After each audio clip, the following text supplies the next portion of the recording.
ആമേൻ ആമേൻ.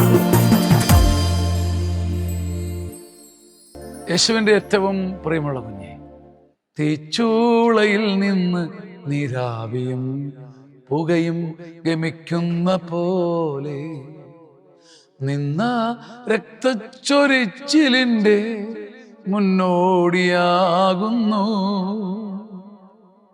പ്രഭാഷകൻ 22-24. തീച്ചൂളയിൽ നിന്ന് നീരാവിയും പുകയും അത് ജ്വലിക്കുന്നതിന് മുമ്പ് പുറത്തേക്ക് വരുന്നത് പോലെ നിന്ദനം രക്തച്ചൊരിച്ചിലിൻ്റെ മുന്നോടിയാണ്.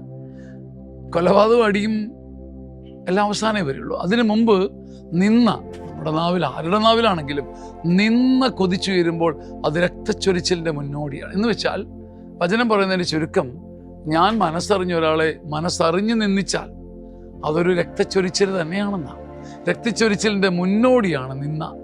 മനസ്സറിഞ്ഞ് ഒന്നും നോക്കാതെ അപഹസിക്കാൻ വേണ്ടി, പരിഹസിക്കാൻ വേണ്ടി, താഴ്ത്തിക്കെട്ടാൻ വേണ്ടി തന്നെ ഞാൻ എൻ്റെ നാവ് തുറന്നാൽ ഞാൻ കൊന്നില്ലെന്ന് പറഞ്ഞിട്ട് കാര്യമില്ല, അത് രക്തച്ചൊരിച്ചിൽ തന്നെയാണ്. ഒരു ചൂള ജ്വലിക്കുമ്പോൾ അത് ജ്വലിക്കും മുമ്പ് തന്നെ പുകയും നീരാവിയും പുറത്തേക്ക് വരും പോലെ നിന്നയുള്ള നാവിൻ്റെ തൊട്ടു പിന്നാലെ രക്തച്ചൊരിച്ചിൽ വരും.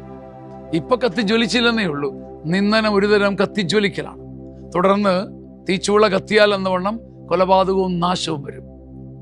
ആരെയും മനസ്സറിഞ്ഞ് നിന്ദിക്കാതിരിക്കാൻ, മനഃപൂർവ്വം നിന്ദിക്കാതിരിക്കാൻ ഒരു അഭിഷേകം ചോദിക്കണം.